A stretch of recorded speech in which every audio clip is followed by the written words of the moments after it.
કારણ કે દિલ્હી એરપોર્ટ આગામી દિવસોની અંદર 3 મહિના માટે બંધ રહેવાનું છે.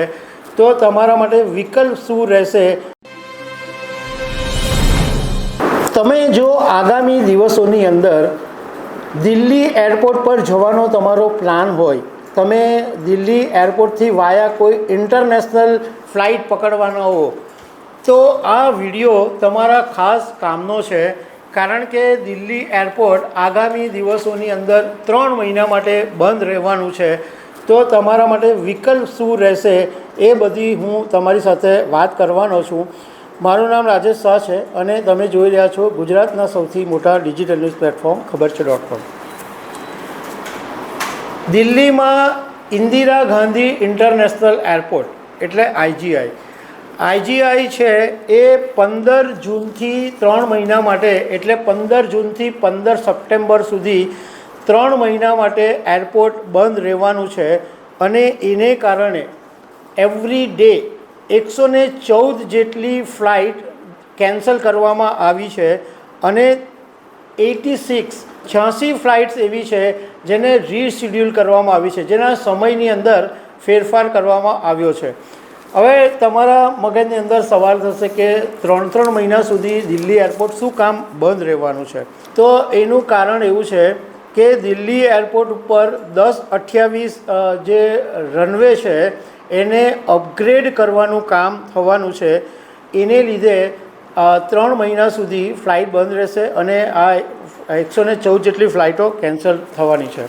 હવે આ રનવે જે અપગ્રેડ થવાનો છે એ એટલા માટે અપગ્રેડ થઈ રહ્યો છે કે ધુમ્મસ દરમિયાન દિલ્હી એરપોર્ટ ઉપર ફ્લાઇટને ટેક ઓફ અને લેન્ડિંગમાં ખાસી એવી સમસ્યા ઊભી થતી હતી. તો હવે જે અપગ્રેડ કરવામાં આવશે તો ધુમ્મસ દરમિયાન કે વરસાદના સમયે વિમાનો આસાનીથી ટેક ઓફ અને લેન્ડિંગ કરી શકે એના માટે અપગ્રેડ કરવામાં આવી રહ્યું છે.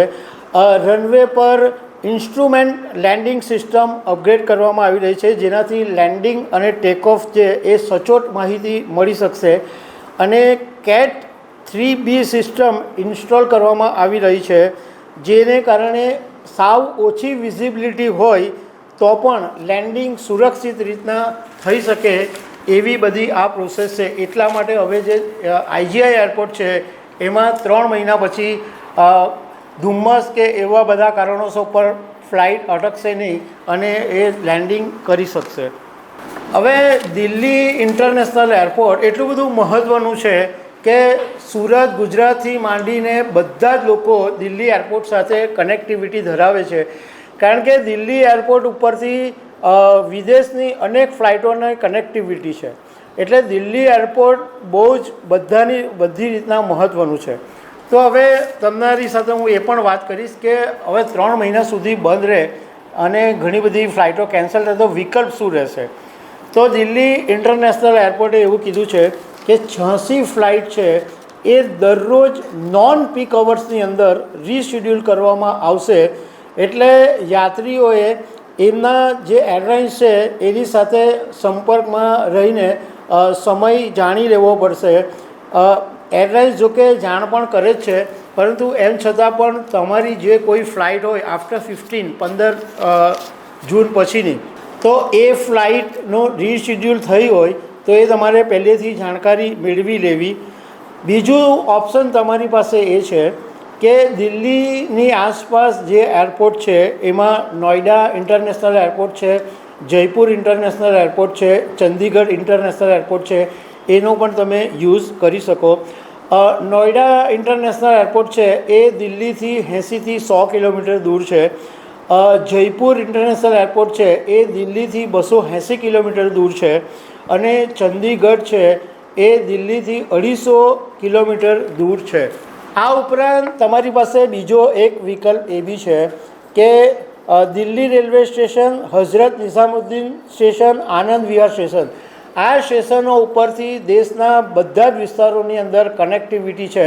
અને આ સ્ટેશનો ઉપરથી જે ઝડપી ટ્રેનો જાય છે એમાં વંદે ભારત, રાજધાની, શતાબ્દીનો વિકલ્પ તમે પસંદ કરી શકો છો. કારણ કે આ ટ્રેનોનો જે સમય છે એ એટલો બધો મતલબમાં એટલો બધો નથી કે જેનાથી તમને બહુ મોટું નુકસાન જાય.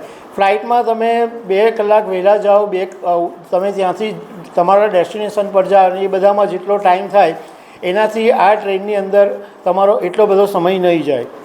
હવે આ ખાસ કરીને જૂનથી સપ્ટેમ્બર મહિનામાં આ એરપોર્ટ અપગ્રેડેશન, રનવે અપગ્રેડેશનનું કામ એટલા માટે કરવામાં આવ્યું કે આ સમયગાળાની અંદર જે ફ્લાઇટ્સ હોય છે એ કમ્પેરેટિવલી ઓછી આવતી હોય છે. એટલા માટે જે ટ્રાફિક છે એ ઓછો રહેતો હોય છે. એટલા માટે આ સમયગાળો પસંદ કરવામાં આવ્યો છે. તો દર્શક મિત્રો, આવી અનેક વાતો સાથે અમે તમને મળતા રહીશું. Thank you very much.